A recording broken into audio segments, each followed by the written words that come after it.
Nuevamente aquí en tu programa Tu Salud en Cayetano a través de Cayetano Más. Habrán escuchado la frase, me han roto el corazón, tengo el corazón roto. Pero esto es posible, es factible. Hemos buscado en la literatura y sí, pues existe el síndrome del corazón roto. Y por ello hemos invitado a una famosa cardióloga que es la doctora Aida Rota. Ella es cardióloga clínica del Hospital Cayetano Heredia, jefe de servicio de cardiología y profesora de la Universidad Peruana Cayetano Heredia. Aida, ¿cómo estás? ¿Qué tal? Hola Leslie, un gusto estar en tu programa y muchas gracias por la invitación. A ti por aceptarla. Aida, cuéntanos, esto del corazón roto, ¿qué es el síndrome del corazón roto? Bueno, te cuento, el síndrome del corazón roto, que también se conoce en la literatura como síndrome de Takotsubo, ahora te explico por qué, miocardiopatía de estrés, ¿no? Y otras entidades o otros nombres que uno los puede encontrar, pero lo más común son los que te he mencionado. Es una patología, una entidad, una enfermedad que se caracteriza porque se produce una alteración, ¿no? Una disfunción transitoria, ¿no? De la función del corazón, dada una carga emocional por lo general, ¿no? Aguda, abrupta, ¿no? O algún hecho que pueda desencadenar este síndrome, lo que va a ocurrir es que el corazón deja de funcionar de manera normal, ¿no? Y se va a producir este famoso síndrome del corazón roto o síndrome de Takotsubo, como en el argot médico comúnmente lo conocemos, y va a generar una serie de síntomas clínicos que van a llevar, por lo general, no siempre, porque hay pacientes que pueden cursar asintomáticos, pero por lo general van a hacer que el paciente acuda a una emergencia. Puede simular mayormente un evento coronario agudo, o sea, un infarto, ¿no? Y es como llegan los pacientes a las emergencias, y en algunos casos puede incluso generar cuadros severos, ¿no? Por lo general estos cuadros van a ser transitorios después de unos días, ¿no? Esta alteración en la función del corazón se va a recuperar, ¿no? En el seguimiento.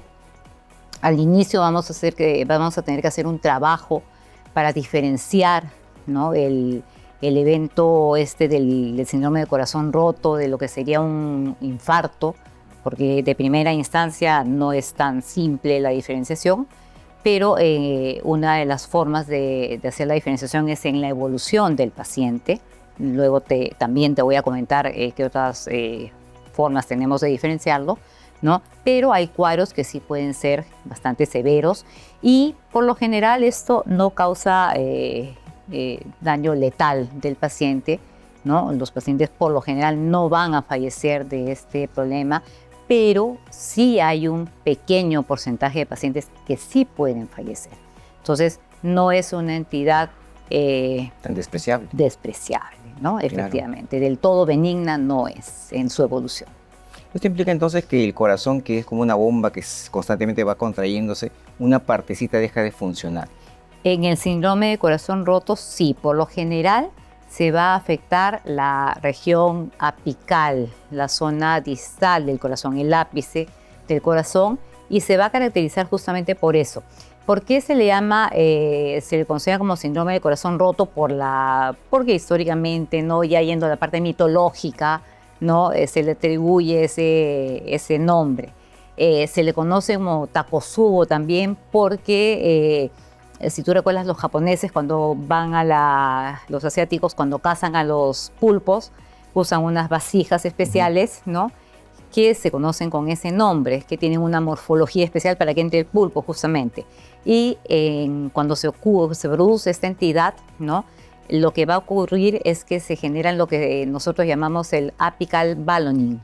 O sea, el corazón tiene una forma más o menos en ojiva, ¿no? Pero cuando ocurre esta entidad, se balona, ¿no? Vamos a tener un corazón como un baloncito, como un globito en la zona apical. Entonces, esa zona apical deja de funcionar, mientras que la parte de la base se va a contraer de forma bastante enérgica, ¿no? Y esa es una de las maneras en las que nosotros tenemos la forma de reconocer esta entidad.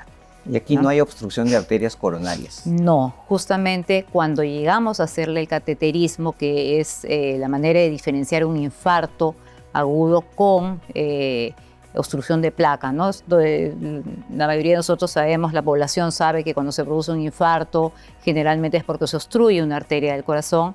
En el caso del síndrome de corazón roto, se produce una entidad que va a generar un electrocardiograma similar a un infarto. El paciente va a tener dolor similar a un infarto, ¿no? Y va a llegar con un cuadro clínico similar, pero cuando le hacen el cateterismo no va a encontrar lesiones del infarto y vamos a tener esta imagen que te he mencionado cuando le hacemos una ecocardiografía. ¿Quiénes son más propensos a esta enfermedad? Por lo general es una entidad que es muy relacionada a la mujer, ¿no? Mujeres añosas por encima de 65 años, posmenopáusicas, ¿no? Son el grupo más afectado, ¿no? Por esta entidad. Pero esto no exime al resto de población, por supuesto. ¿Qué otro grupo? Personas que han sido sometidas a cirugías extensas, grandes quemados, por ejemplo, ¿no? Inclusive varones grandes quemados pueden sufrir de esta entidad. Personas sometidas a neurocirugías, por ejemplo, ¿no? O sea, traumas severos que sometan a una persona a un gran estrés, ¿no? Pueden ser susceptibles. Pero la historia típica es la paciente mujer añosa que sufre un estrés familiar, una pelea fuerte, ¿no? Y que de pronto comienza con dolor de pecho, libera mucha adrenalina. Liberas una carga. Una de las teorías es que ante este hecho de estrés hay una liberación masiva, una tormenta de adrenalina, catecolaminas, ¿no? Las hormonas noradrenalina, y esto inunde, ¿no? Esta liberación excesiva inunde el miocardio, daña el miocardio, ¿no? Se hablaba de vasoespasmo porque estas hormonas pueden generar un espasmo de los vasos coronarios, pero también se habla de un daño del miocardio, ¿no? Un daño transitorio, por supuesto, con recuperación posterior, ¿no? Y este estrés puede ser pues muy variable, ¿no? Como tú dices, una pelea, incluso una actividad física extrema.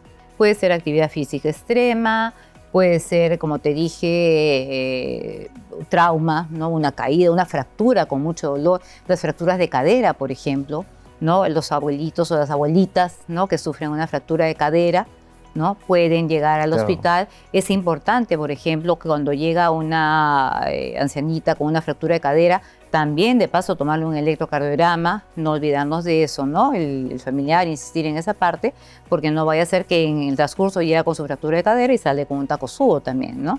O sea, evaluar a los pacientes en ese sentido, ¿no? Por el estrés. Esto implica entonces que cada vez que tengamos este síndrome tiene que haber un desencadenante. Sí, por lo general hay un desencadenante, ¿no? Por lo general, en la parte médica, como tú sabes, a veces no logramos identificar el desencadenante, ¿no? Pero si insistimos en la historia clínica y conversamos con el paciente, hay pacientes que obviamente te ocultan el hecho de pronto la pelea o el problema familiar, porque bueno, hay problemas familiares que no nos gusta comentar, ¿no? Pero por lo general hay un cuadro de ese tipo en la mayoría de casos, ¿no? También estaba leyendo que se asocia mucho con personas que tienen mucha ansiedad, Sí. con depresión. Sí, sí, es cierto. O sea, personas muy ansiosas, ¿no? Sobre todo los ansiosos, ¿no? Son personas que suelen tener una carga adrenérgica muy alta, ¿no? Y esos pacientes, cuando superan esa carga adrenérgica, ¿no? El ansioso que además tiene algún hecho que puede ser considerado incluso menor para cualquiera de nosotros, ¿no? Pero para esa persona puede ser un desencadenante mayor. Claro, un superestresante Sí, para esa persona. puede ser un factor que termine desencadenándoles un síndrome de corazón roto, ¿no? Llega este paciente al hospital, ya los hemos evaluado, parece un infarto, como tú mencionas. Normalmente los infartos ocurren en personas que están pues descansando, sin mayor cosa, tranquilos, acá aparentemente hay algo, pero no se puede diferenciar. ¿Cómo lo comenzamos a evaluar en la emergencia? El manejo inicial en realidad va a ser el mismo que el de un Igualito. infarto, igual, Claro. ¿no? Porque igual tenemos daño miocárdico, ¿ok? Entonces, igual vamos a darle el tratamiento como si fuera un evento coronario agudo, todo lo que corresponde al tratamiento, ¿no? Ese es manejo Y le pedimos su médico. electrocardiograma Le igualito. vamos a tomar su electrocardiograma, le vamos a hacer el seguimiento. Diferenciar un Takotsubo de un evento coronario es difícil, aunque te dicen, ¿no? En la literatura describen que muchas veces el síndrome coronario de pronto compromete más las precordiales bueno, para la gente, ¿no? El electrocardiograma tiene 12 derivadas comunes que leemos los médicos, ¿no? Y te dicen que cuando tenemos un infarto porque se obstruyó una arteria, usualmente compromete ciertas derivadas y el Takotsubo corre una derivada un poquito más para acá y otra para allá, ¿no? Pero realmente en la práctica es muy sutil y no se logra ver. De pronto, lo más coherente es que cuando tenemos un paciente de ese tipo, lo comenzamos a tratar como un infarto, ¿no? Lo que nos ayuda mucho es cuando realizamos las imágenes, ¿no? Cuando le hacemos una ecocardiografía al paciente y vemos la imagen típica sugerente de un Takotsubo, nuestra sospecha se incrementa al respecto. El asunto es que hasta que no le hagamos el cateterismo y realmente descartemos que no tiene lesión de placa, ¿no? O sea, que no tenga una obstrucción de la arteria coronaria, no podemos descartar esta entidad. Por lo tanto, nuestro manejo médico tiene que seguir siendo el de un síndrome coronario por obstrucción de placa, por lesión ateromatosa. Ahora, ¿qué nos dice que esto ha sido un Takotsubo y no una enfermedad coronaria en la parte evolutiva? ¿No? Si es que no llegamos a hacerle un cateterismo, como nos ocurre muchas veces en los hospitales de salud, ¿no? Que no tenemos acceso a muchos métodos diagnósticos. Claro. La evolución con imágenes, ¿no? Si yo encuentro un paciente que de inicio, que lo podemos ver también en los pacientes coronarios por una arteria que se obstruye, veo que el corazón no se mueve, ¿no? El ápice no se mueve. Igual en los infartos a veces hay zonas que se pueden contraer más de manera compensatoria, ¿no? En la evolución, en el caso de los infartos, ya cuando se establece, ¿no? Cuando se tapó la arteria, se establece el daño, obviamente en la evolución ya no se va a mover más ese corazón. En cambio, en el Takotsubo, pasado el evento agudo, pasada la tormenta esta de catecolaminas, suele recuperarse la función de ese corazón. Entonces, la evolución de alguna manera sí nos puede ayudar a decir que ese corazón tuvo un síndrome de corazón roto en su momento, un Takotsubo, y se recuperó, ¿no? Pero realmente lo real, lo coherente sería hacer un cateterismo, ¿no? Esta parte que tú mencionas es interesante porque cuando el corazón sufre un infarto, una parte se muere, ¿no? Y no funciona. Aquí esta partecita que en teoría estaba medio adormilada vuelve a funcionar. Es una buena diferencia a largo plazo. ¿Y en cuánto tiempo más o menos una persona que tiene este síndrome comienza a recuperarse? Realmente más o menos tú esperas que se recupere o por la evolución. Lo que se describe es que incluso desde el cuarto, quinto día, ¿no? Puede ya haber recuperación de la función, ¿no? Entonces, lo que se recomienda es hacer un seguimiento ecocardiográfico de estos pacientes.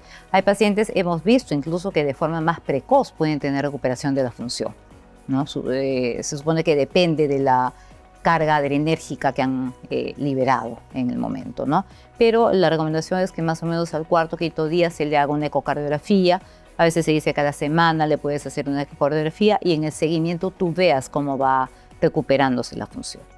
¿Y esas personas pueden tener varios episodios? Sí, hay lo que se describe como síndromes de corazón roto a repetición.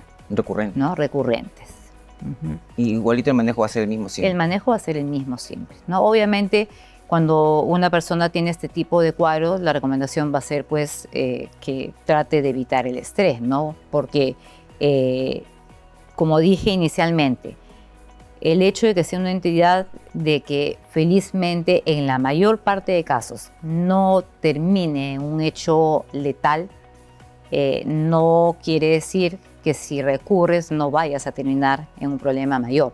Hay cuadros de los pacientes que hacen el síndrome de corazón roto, el Takotsubo, que pueden terminar en un edema pulmonar, por ejemplo, claro, ¿no? Que puede ser fatal, van a terminar en UCI, ¿no? O pueden hacer un shock cardiogénico, o sea, el corazón ya no solamente no funciona en el momento, sino que cae la presión arterial, pueden hacer arritmias malignas, ¿no? Y pueden fallecer.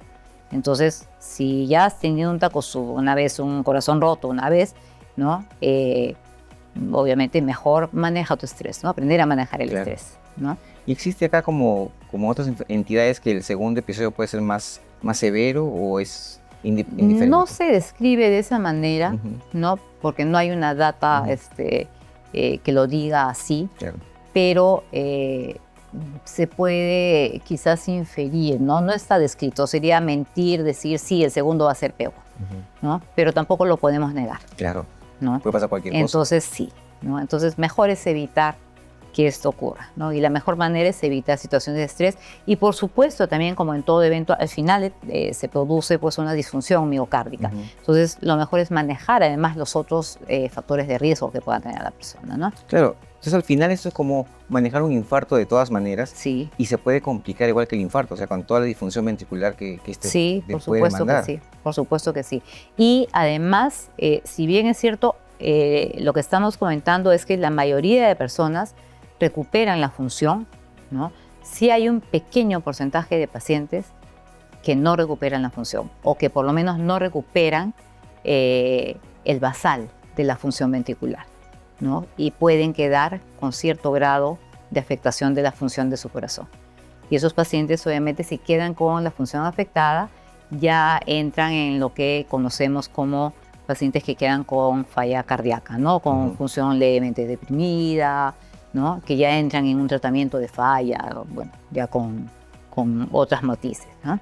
Este paciente, entonces, al final ya no va a ser tratado solamente por el cardiólogo, sino también por un psicólogo, un psiquiatra, un equipo multidisciplinario. Claro, ¿no? El manejo de esos pacientes, en realidad, como en el caso de cualquier cardiópata, exige un manejo multidisciplinario, ¿no? El enfoque que tenemos en la actualidad de los pacientes no solo es el manejo cardiológico, ¿no? Es el manejo que debemos darle desde el punto de vista del manejo, por ejemplo, con el nutricionista, ¿no? Si hay comorbilidades, pues entrará a tallar el endocrinólogo, entrará a tallar el internista, ¿no? Entrará a tallar si tiene pues un arritmia-hematólogo, el psicólogo, el psiquiatra, ¿no? O sea, tenemos diferentes miembros que forman parte del team, ¿no? Del equipo que va a manejar el paciente. Claro, porque justamente si el estrés es el desencadenante, manejar el estrés va a ser fundamental acá. Exacto. Y la familia también es parte importante del manejo de estos pacientes. ¿Existe este Takotsubo, ya que habla de la familia, alguna relación familiar? ¿Mamá, papá lo tuvo? No, no hay nada. No se describe, por lo menos. No se describe como entidad familiar, ¿no? Porque es poca gente, es menos del 5% de la población. Menos del 5% de la población. Y hay poblaciones que tienen menos incluso de incidencia, ¿no? Es bien, bien bajito. Y cuando hacemos la evaluación, entonces ya enzimática también es la misma. Sí, o sea, desde el punto de vista del hecho de que hay daño miocárdico, va a haber elevación enzimática. Todo va a ser igual. Así es. Okay. ¿Qué pasa si este paciente no se le puede hacer nunca la arteriografía? El cateterismo. El cateterismo. Es un gran problema. Lo único, sí, pues es un gran problema porque nos quedaremos con la duda de si tuvo o no Takotsubo. Las imágenes nos harán, digamos, sospechar quizás. Sospechar y quizás casi reafirmar nuestra sospecha de que fue un Takotsubo, pero realmente la confirmación debería ser tener la evidencia de que las arterias están limpias y con la recuperación de la función ya confirmaríamos el hecho, ¿no? Claro, porque si tú tienes un Takotsubo y diferencias, sí fue y no fue un infarto, ¿le vas a quitar la medicación? Si no tiene factores de riesgo, en realidad sí tendrías que modular la medicación, ¿no? Pero si te quedas en la duda, se quedaría con la medicación. Te quedas con la medicación, porque ¿cómo le quitas medicación a alguien si no sabes si tiene enfermedad de placa en las arterias, ¿no? Claro, eso sí es un tema, sí es un problema. ¿Y has tenido dentro de tu experiencia clínica? Y acuérdate, disculpa que te corte, estamos hablando de gente de 65 años a más por lo general, ¿no? Y ya solamente el hecho de la edad, ¿no? Posmenopausia, muchas de ellas con factores de riesgo, hipertensas. O sea, no hay forma de que les quitemos el tratamiento si no confirmamos que no ha habido realmente enfermedad reumatosa, ¿no? Claro. En tu experiencia clínica, de los pacientes que has visto, ¿cuántos has visto en sentido de cómo llegaron? Cuéntanos una experiencia. Hemos visto en el hospital, ¿no? Tú sabes que se ven casos en el hospital, ¿no? Hemos visto desde casos que han evolucionado bien, ¿no? Hasta casos que han sido fatales, ¿no?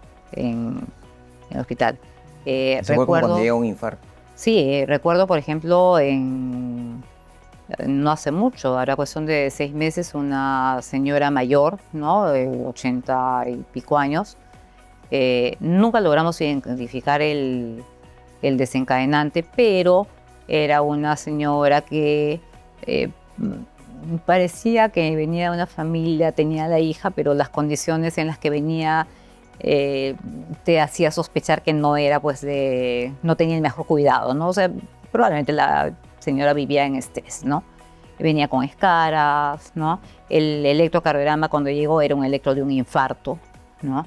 Y cuando le hicimos la imagen ecocardiográfica, era un Takotsubo, ¿no? O sea, tenía un balonamiento apical, con una hipercontracción basal, ¿no? De las bases, ¿no? Se le enfocó como un síndrome coronario agudo, pero nuestra primera sospecha fue Takotsubo. Lamentablemente con ella, por ejemplo, fue uno de esos casos en los que no logramos hacerle el cateterismo y fue un caso que lamentablemente falleció.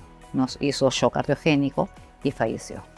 Pero sí hemos tenido otros casos, ¿no? De hecho, una colega nuestra hizo un síndrome de Takotsubo, terminó en el INCOR, ¿no?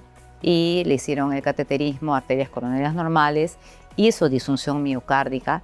Ella demoró un poquito en recuperar la función ventricular, al final la recuperó totalmente, ¿no? Y dentro de su historial, por ejemplo, muchísimo estrés, ¿no? Muchísimo estrés porque no manejaba el estrés, incluso su labor acá era con mucho estrés y descuido de horarios de comida y una serie de cosas, ¿no? Que al final la llevaron a terminar con este problema, ¿no? Pero felizmente se recuperó y bueno, después de eso ya creo que moduló más bien las cosas felizmente, ¿no? Menos mal. Entonces, cualquier persona que tenga un dolor torácico tiene que ir sí o sí al hospital. Sí, o sea, la recomendación que nosotros hacemos siempre es que paciente con dolor torácico, obviamente estamos hablando de un dolor torácico que tiene un tiempo de duración, ¿no? Claro. No estoy hablando de una hincada en el pecho y que se vaya de 10 segundos porque si no estaríamos saturados totalmente. Más saturados. ¿No? Pero paciente que tiene un dolor en el pecho, que no pasa, ¿no? Que dura más de 10, 15 minutos, además que nunca lo ha tenido, que siente, porque el paciente va a sentir que se siente mal, ¿no? Que no está bien. Es mejor ir a una emergencia, que te evalúen, ¿no? Y que te hagan los exámenes que corresponden y que te digan que no hay nada, ¿no? Que todo está bien y que te vayas a tu casa. Tranquilo. A que te quedes en la casa 2 horas con el dolor de pecho y que cuando llegues al hospital ya no tengamos mucha cosa que hacer porque ya progresó el evento, ¿no? O estemos ya en otro tipo de situación, ¿no? Ella, te agradezco tu presencia y realmente este corazón roto es preocupante, no es tan simple como se piensa. Así es, así es. Esperemos que todo haya sido comprendido, Leslie, y muchas gracias a ti por la invitación, más bien. Muchísimas gracias. Gracias. Bien, ya lo saben, si tenemos el corazón roto, no es cosa de juego. Esto puede ser muy similar a un infarto y toda la evaluación tiene que ser en un hospital donde nos darán el descarte y obviamente el tratamiento adecuado. Esto fue todo por el día de hoy. Nos vemos la próxima semana. Gracias.